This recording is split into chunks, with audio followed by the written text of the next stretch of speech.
আসসালামু আলাইকুম। সো প্রিয় শিক্ষার্থীরা, আমি কিছুক্ষণ আগে দেখলাম তোমাদের মেডিকেল ভর্তি পরীক্ষার এবছরের সার্কুলার প্রকাশ করা হয়ে গিয়েছে।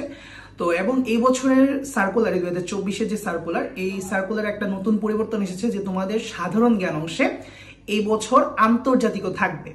তো একটা কথা বলে দেই যে এই কারণে অনেক স্টুডেন্ট প্যানিক করতেছে এবং প্যানিক করাটা খুব স্বাভাবিক, কিন্তু এখানে তোমাদেরকে কয়েকটা কথা বুঝে রাখা দরকার এবং ভিডিওটা শেষে আমি তোমাদেরকে আন্তর্জাতিক কি কি পড়তে পারো সেই সাজেশনটাও কিন্তু তোমাদেরকে দিয়ে দিব।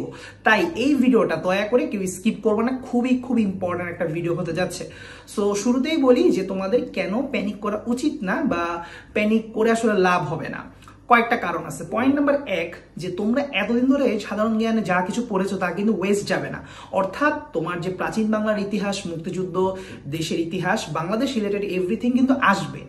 এটা একটা জিনিস। দ্বিতীয়ত, এবার সিলেবাস কি বলছে, বাংলাদেশ এবং আন্তর্জাতিক। তার মানে হচ্ছে বাংলাদেশ থেকে আসবে প্রায় 50%, অর্থাৎ 5 নাম্বার, বাকি 5 নাম্বার আসবে হচ্ছে আন্তর্জাতিক থেকে। তো তুমি তো চিন্তা করে দেখো, 5টা মার্ক শুধুমাত্র হচ্ছে আন্তর্জাতিক থেকে আসবে। সো ওই 5 মার্কের জন্য অতিরিক্ত প্যানিক হওয়ার কিছু নাই। এখনো তোমার হাতে 1 মাসের থেকে কিছু সময় আরো বেশি আছে। তো দেখা যাচ্ছে 1 মাসই আমরা ধরি। সো 1 মাস সময়ে আন্তর্জাতিক তুমি যদি খুব টেকনিক্যালি হাতে গোনা 6 থেকে 7টা টপিক তুমি যদি পড়তে পারো, তাহলে আমি তোমাকে গ্যারেন্টি দিয়ে বলতে পারি 5টার মধ্যে থেকে তোমার 4টা, ইভেন ভাগ্য ভালো থাকলে 5টা টপিক, 5টা প্রশ্নই কমন পড়ে যাবে। সো প্যানিক করা বাদ দাও, থিঙ্ক লজিক্যালি। প্রশ্ন আসবে কয়টা? 5টা। আমাকে টপিক পড়তে হবে কয়টা? সেই টু সে 6 থেকে 10টা টপিকের মতো যদি আমি পড়তে পারি, মোটামুটি হাইয়েস্ট বলতেছি, তাহলে দেখা যাবে কি তুমি একদম 5টা টপিক মোটামুটি কভার করতে পারবা। সো প্যানিক করা যাবে না। আমি আশা করি ব্যাপারটা বুঝতে পারলাম। এখন আসি যে এই 5 নাম্বারের জন্য কি কি আন্তর্জাতিক পড়া যেতে পারে। তো সবাই এখনই নোট ডাউন করো, আমি তোমাদের কিছু টপিক বলতেছি। পয়েন্ট নাম্বার 1, বিগত শতাব্দীতে হয়ে যাওয়া তোমার দ্বিতীয় বিশ্বযুদ্ধের ডিটেলস পড়তে হবে। দ্বিতীয় বিশ্বযুদ্ধে যা কিছু আছে, ঠিক আছে, এগুলো যে কোনো সাধারণ জ্ঞানে বইয়ে পাবা, আন্তর্জাতিক পড়ে ফেলবা, ঠিক আছে। তারপর এটার সাথে কে রিলেশন আছে? জাতিসংঘ, ইউনাইটেড নেশনস। সো জাতিসংঘ থেকে কিন্তু প্রশ্ন আসবে। সো জাতিসংঘ ডিটেলস আমাকে খুব ভালো করে পড়তে হবে, এভরিথিং। তারপরে হচ্ছে কি তোমার বিভিন্ন আন্তর্জাতিক সংস্থা। তো আন্তর্জাতিক সংস্থা তো অনেক আছে, কমনওয়েলথ আছে, ইউনেস্কো আছে, WHO আছে, অভাব নেই। সো প্রতিটা আন্তর্জাতিক সংস্থার সদর দপ্তর কোথায় বা বাংলাদেশ এগুলোর কততম সদস্য হিসাবে সদস্যপদ লাভ করলো ইত্যাদি, এইগুলোর এই ধরনের ডিটেলসগুলো জানতে হবে। এগুলো মোটামুটি পড়ে ফেলতে পারলে আমি বলতে পারি তুমি অনেকটাই কমন পেয়ে যাবা আন্তর্জাতিকে এই 3টা টপিক থেকে। এছাড়াও 5টা টপিক যদি 5টা প্রশ্নের 5টা প্রশ্ন কমন যদি পেতে চাও, আরো কিছু টপিক বলে দিই, আরো 3টা বলি তোমাকে। এখন তুমি দেখতে পাবা বিশ্বে একটা বসন্ত চলতেছে কিন্তু, তাই না? আমরা বলতে পারি কি বসন্ত 2024। এই যে জুলাই অভ্যুত্থান বাংলাদেশে, এরকম একটা অভ্যুত্থান কিন্তু ঠিক গতকালকে কিন্তু সিরিয়াতে ঘটে গেছে। সো এটার ডিটেলসও তোমাদেরকে কিন্তু জানতে হবে, ঠিক আছে। সেই 1971 থেকে দেখা গেছে 2024 পর্যন্ত সেই দেশে সিরিয়াতেও কিন্তু একটা ওয়ান টাইপ অফ স্বৈরাচারের তাণ্ডব চলে গেছে। সো সেই স্বৈরাচার কালকে কিন্তু পালাইতে বাধ্য হয়েছে।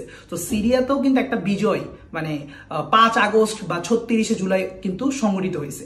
তো তোমার বলতে পারি যে বাংলাদেশ এবং সিরিয়া এই বসন্ত নিয়ে তোমার কমপ্লিটলি জানা লাগবে। যে কোনো কারেন্ট অ্যাফেয়ার্সে বই খুলবা, তুমি ডিটেলস জানতে পারবা, ঠিক আছে। সো সিরিয়া এবং বাংলাদেশের এই বসন্ত নিয়ে তুমি একটু জানার চেষ্টা করবা। সেকেন্ডলি হচ্ছে যে এটার সাথে কিন্তু আরো রিলেটেড আমাদের চলমান যে যুদ্ধগুলো আছে বিশ্বে, হ্যাঁ, যেমন আমরা জানি যে রাশিয়া ইউক্রেনের যুদ্ধ, তারপর হচ্ছে ইসরায়েল ফিলিস্তিনের যুদ্ধ। তো এই ধরনের যে যুদ্ধগুলো আছে, চলমান যুদ্ধ বিশ্বে, এগুলো নিয়ে তোমার একটু ভালো ধারণা থাকা লাগবে। কয়টা বললাম? 5টা বলে ফেলছি। আরেকটা লাস্ট বলবো, সেটা হচ্ছে আন্তর্জাতিক বিভিন্ন চুক্তি নিয়ে জানতে পারলে আরেকটু ভালো হয়। যেমন বাংলাদেশের সাথে সবচেয়ে বেশি যে চুক্তিগুলা আন্তর্জাতিক, সেগুলো হচ্ছে ভারতের সাথে, ঠিক আছে। সো ভারতের সাথে বাংলাদেশের যে চুক্তিগুলা, তো সেই চুক্তিগুলা পড়ে নিবা। যেমন হচ্ছে আদানির সাথে বিদ্যুতের যে চুক্তি, সেগুলো সম্পর্কে ডিটেলস বললা, বা আন্তর্জাতিক পানি চুক্তি সহ আরো এরকম অনেক ইন্টারন্যাশনাল চুক্তি আছে বাংলাদেশের অনেক কান্ট্রির সাথে। সো সেই সকল চুক্তি নিয়ে তোমাদেরকে একটু পড়ে ফেলতে হবে, ঠিক আছে। সো আমি তোমাদের কয়টা টপিক দিলাম ভাইয়া? 6টা টপিক দিলাম। তো ইনশাআল্লাহ এই 6টা টপিক খুব ভালো করে তুমি যদি কভার করতে পারো, কারেন্ট অ্যাফেয়ার্স প্লাস তোমার যে কোনো আন্তর্জাতিকে থাকা ট্রেডিশনাল জেনারেল নলেজের বই, সেখান থেকে তুমি এই 6টা টপিক কভার করে ইনশাআল্লাহ তুমি কমন পাবাই। এছাড়াও তোমাদেরকে আরো কিছু এক্সট্রা টপিক বলে দিই, যেগুলো তোমার সময় থাকলে পড়লে ভালো। এখন একটা কথা বলি, দেখো, শুধুমাত্র কিন্তু বাংলাদেশ এবং আন্তর্জাতিক এটা থেকে আসবে এমন না। এখানে কিন্তু একটা কথা আমরা বলি না, সেটা হচ্ছে সাম্প্রতিক। সাম্প্রতিক থেকেও কিন্তু আসে, তাই না? সো সাম্প্রতিক কথাটা কিন্তু না বলতেই চলে আসে, মানে আমাদের সিলেবাসের অন্তর্ভুক্ত। তো সাম্প্রতিকের মধ্যে একটা টপিক খুব আগে আসতো, সেটা হচ্ছে খেলাধুলা, যেটা এই রিসেন্ট কয়েক বছরে একটু কমে গেছে ইম্পর্টেন্স, মানে এই রিসেন্ট কয়েক বছরে। সো দেখবা যে বাংলাদেশ রিসেন্টলি কি খেলায় জিতছে, কার সাথে কততে জিতলো, ইত্যাদি ইনফরমেশনগুলো একটু কালেক্ট করা ট্রাই করবা। যারা খেলা দেখো না তাদের জন্য একটু কষ্ট হবে, আই নো, বাট যারা রেগুলার খেলা দেখো তাদের জন্য এটা আসলে জেনারেল নলেজের পার্টি না, তারা আসলে এমনিই জানো, ঠিক আছে?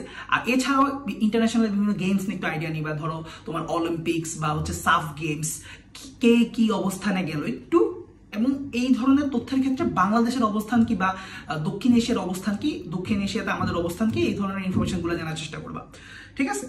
আচ্ছা, আর হচ্ছে কি পুরস্কার রিলেটেড তথ্যগুলা, যে বাংলাদেশ কোনো আন্তর্জাতিক পুরস্কার পেলো কিনা বা কোনো বিজ্ঞানী কোনো পুরস্কার পেলো কিনা, এই ধরনের তথ্যগুলো জানার চেষ্টা করবা। নোবেল পুরস্কার, ইভেন অস্কার পুরস্কার নিয়েও জানতে পারো, বাট এটা আসলে একটু অতিরিক্ত হয়ে যেতে পারে মেডিকেলের জন্য, বাট তারপরও যদি এক্সট্রা টপিকে পড়তে চাও পড়তে পারো আর কি। এই হলো ঘটনা। আমরা আরো দুটো ইম্পর্টেন্ট ইনফরমেশন আমি মিস করতেছি, সেটা হচ্ছে যে ধরো যুক্তরাষ্ট্রে প্রেসিডেন্ট নির্বাচন, এটা কিন্তু খুবই গুরুত্বপূর্ণ একটা টপিক বলতে পারি। এটা তোমরা যদি পড়ার সময় পাও এটা দেখে রাখবে, ঠিক আছে? আর হচ্ছে বর্তমানে জুলাই অভ্যুত্থানের পরে বা জুলাই বিপ্লবের পরে বাংলাদেশ, ভারত এবং পাকিস্তানের মধ্যে যে সম্পর্কটা, এই আন্তর্জাতিক ইন্টারন্যাশনাল রিলেশনস কিরকম, এটা একটু ধারণা রাখবা। কারেন্ট অ্যাফেয়ার্স, যে কোনো কারেন্ট অ্যাফেয়ার্স তুমি বাজার থেকে নিয়ে আসলে তুমি দেখতে পারবা এই ধরনের তথ্যগুলোর কোনো অভাব নেই।